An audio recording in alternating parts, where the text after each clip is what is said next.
Hey everyone, and welcome to another video. In this video, I share with you another yoga class that I attended. Got my handy dandy yoga notebook here. We're going to go ahead and get right into it. So this was another yin class, my second yin class, and this one's also with Barry. This is a week later. I took some time off because I actually strained another muscle, not my calf. You may have seen that video. I'll link that one up. But I strained my biceps in a yoga sculpt class because I overdid it. Then I also did a volunteer event later where I ended up using them to close the event down. Had to take a few days of icing them and things like that just to get back into it, so I ended up taking about a week or so off of yoga.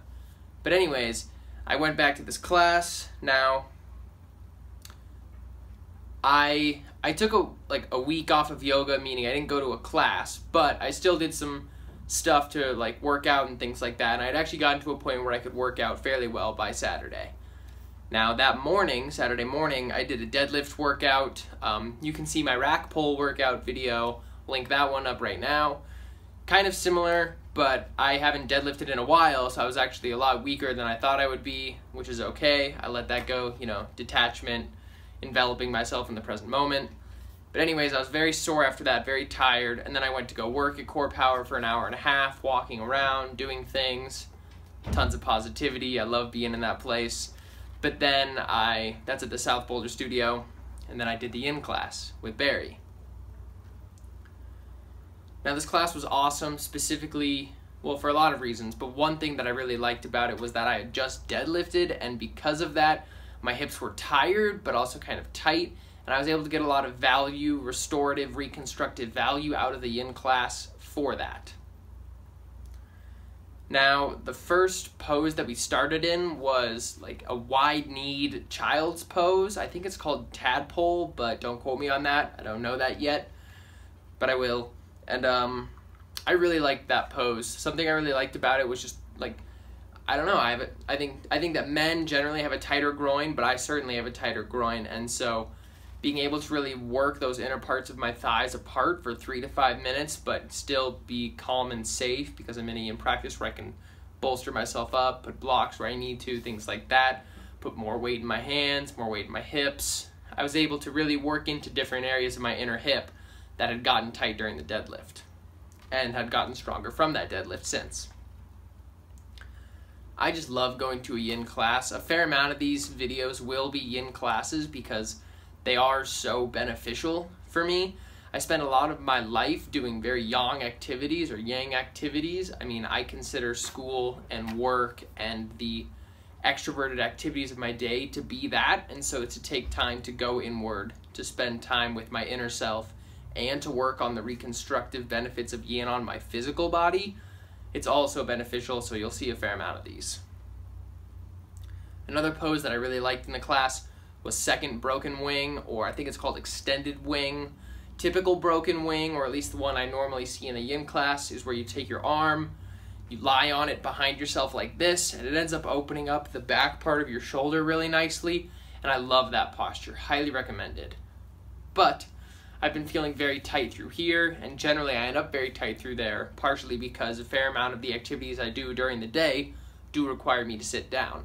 I think that's just generally how society is, but it's nice to be able to correct that posturally. So doing extended wing, which is putting the arm out and then rolling over it like that. You can imagine I'm lying on my belly and then I roll over, so I'm lying on this general area. Really opens up through here. And it opened me up in a way that was just really beneficial. I felt it heal me, which was wonderful. It's definitely one of my favorite postures. And it's actually one I like to do in my free time outside of just a yin class. After class, I walked over to the side with Barry and asked her a couple questions. The first one that I asked her was why she practices and teaches yoga and how she originally got into it. Now, she originally got into yoga because of the physical benefits of it. I think that's generally how it goes for most of us. We love the way how the workout of sculpt is so hard, or how the amount that you sweat in a hot class. That's really what it was for her. And same for me, that's definitely what brought me in, but what kept her there and what keeps me there is everything else.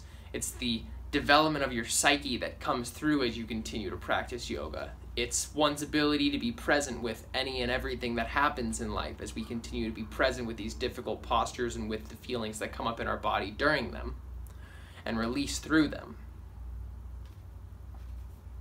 Now, as for her sort of mission as to why she teaches, she's really always looking to give students what they need. Her teaching style is very focused on the needs of the individual and of the class as a whole, and she makes sure to not bring her own dogma or her own persona or her own theme into the class to affect that. She creates space that then allows the other students of the class to create their own theme and heal their own problems.